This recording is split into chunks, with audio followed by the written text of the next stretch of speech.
Youth Congress അധ്യക്ഷ സ്ഥാനത്തെ ചൊല്ലി തർക്കവും ചേരിപ്പോരും രൂക്ഷമാകുന്നു. ഗ്രൂപ്പുകളുടെ വടംവലിയിൽ ദേശീയ നേതാക്കൾ ഇടപെട്ടിട്ടും പരിഹാരമാവുന്നില്ല. ദേശീയ അധ്യക്ഷൻ Udayabhanu chip, general secretary Shravan Rao എന്നിവർ തർക്ക പരിഹാരത്തിന് കേരളത്തിൽ തുടരുകയാണ്. ഭാരവാഹി ഇല്ലാത്തതിനാൽ വയനാട് ഫണ്ട് തട്ടിപ്പിലും വയനാട് ഫണ്ടിന്റെ കണക്കിലും ഇനി ആരും ഉത്തരമൊന്നും പറയുന്നില്ല. ഇപ്പോൾ വിവരങ്ങളുമായി നൃപൻ ചേരുന്നുണ്ട്. നൃപൻ, എങ്ങനെയാണ് വിവരങ്ങൾ? ഇപ്പോൾ യൂത്ത് കോൺഗ്രസിൽ ഇപ്പോൾ അധ്യക്ഷ സ്ഥാനമില്ലാതെ കുറച്ച് ദിവസങ്ങളായി മുന്നോട്ട് പോവുകയാണ്. അതിനിടയിൽ പല പ്രശ്നങ്ങളും ഉണ്ടാവുന്നു. ഇപ്പോൾ നേതാക്കൾക്ക് തന്നെ ഉത്തരം മുട്ടി നിൽക്കുന്ന ഒരു അവസ്ഥയാണ് ഉണ്ടാവുന്നത്. എന്തൊക്കെയാണ് നൃപൻ വിവരങ്ങൾ?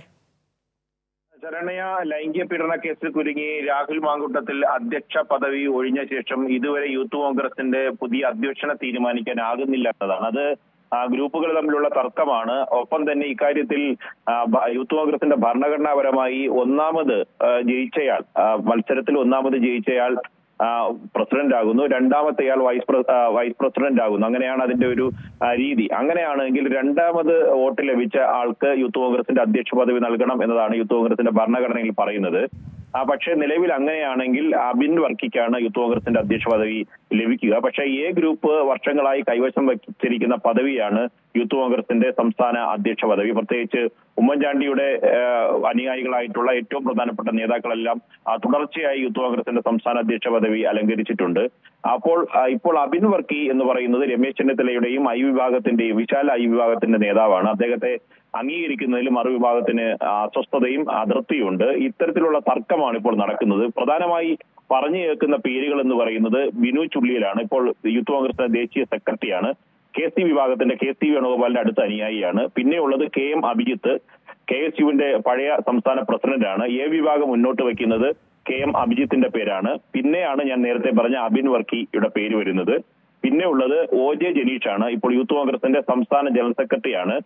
ഷാഫി പറമ്പിലുമായി അടുത്ത് നിൽക്കുന്ന ആളാണ് OJ ജനീഷ്. പക്ഷേ ഷാഫി പറമ്പിൽ വിഭാഗം പറയുന്ന പേരിനെ ഇനി അങ്ങനെ ദേശീയ നേതൃത്വമോ സംസ്ഥാന നേതൃത്വമോ തൽക്കാലം പരിഗണിക്കാനുള്ള സാധ്യതയില്ല. മറ്റൊന്ന് എ വിഭാഗത്തിന്റെ തന്നെ നേതാവായിട്ടുള്ള കോഴിക്കോട് ജില്ലാ പ്രസിഡന്റ്, യൂത്ത് കോൺഗ്രസിന്റെ ജില്ലാ പ്രസിഡന്റും സംസ്ഥാന സെക്രട്ടറിയുമായ VP ദുൽക്കിഫിലാണ്. എന്നീ പേരുകൾ ഉണ്ട് എങ്കിലും അവസാന ചുരുക്കപ്പട്ടികയിൽ അഭിജിത്തും അബിൻ വർക്കിയും KM അഭിജിത്തും അബിൻ വർക്കിയും ഒപ്പം തന്നെ ബിനു ചുള്ളിയിലും ഈ 3 പേരുകളായി ചുരുങ്ങി എന്നതാണ് നമുക്ക് ലഭിക്കുന്ന സൂചനകൾ.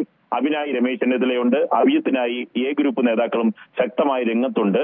ഇക്കാര്യത്തിൽ KC വേണുഗോപാൽ എന്തെങ്കിലും തലത്തിലുള്ള നിലപാടെടുത്താൽ മാത്രമേ ബിനു ചുള്ളിയലിന് അനുകൂലമായി കാര്യങ്ങൾ മാറുകയുള്ളൂ. ഇപ്പോൾ ഒരു പരിഹാര മാർഗം എന്ന് പറയുന്നത് വച്ചിട്ടുള്ള എ വിഭാഗം മുന്നോട്ട് വെച്ചിട്ടുള്ള പരിഹാര മാർഗം എന്ന് പറയുന്നത് അഭിജിത്തിനെ സംസ്ഥാന പ്രസിഡന്റായി അംഗീകരിക്കുക, അബിൻ വർക്കിയെയും ഒപ്പം തന്നെ ബിനു ചുള്ളിയലിനെയും ദേശീയ ജനറൽ സെക്രട്ടറി എന്ന പുതിയ പദവി നൽകി അവരെ കൂടി പരിഗണിച്ച് ഒരു ഒത്തുതീർപ്പ് ധാരണയിലെത്തി വിഷയം പരിഗണിക്കണമെന്നാണ്. പക്ഷേ ഈ ഭാരവാഹിയുടെ കാര്യത്തിൽ അന്തിമ തീരുമാനം എടുക്കാൻ ആകാത്തതോടെ തന്നെ വയനാട് ഫണ്ട് പിരിവിലും അനിശ്ചിതത്വം തുടരുകയാണ്. ആ ഫണ്ട് ക്രമക്കേട് നടന്നു, അതിന്റെ അന്വേഷണം അടക്കം നടക്കുന്ന ഘട്ടത്തിലാണ് ഈ രാഹുൽ മാങ്കൂട്ടത്തിൽ പദവി ഒഴിയുന്നത്. അക്കാര്യത്തിൽ വലിയ വിമർശനം സമൂഹത്തിൽ നിന്ന് ഉയർന്നു വരികയാണ്. ശരണ്യ.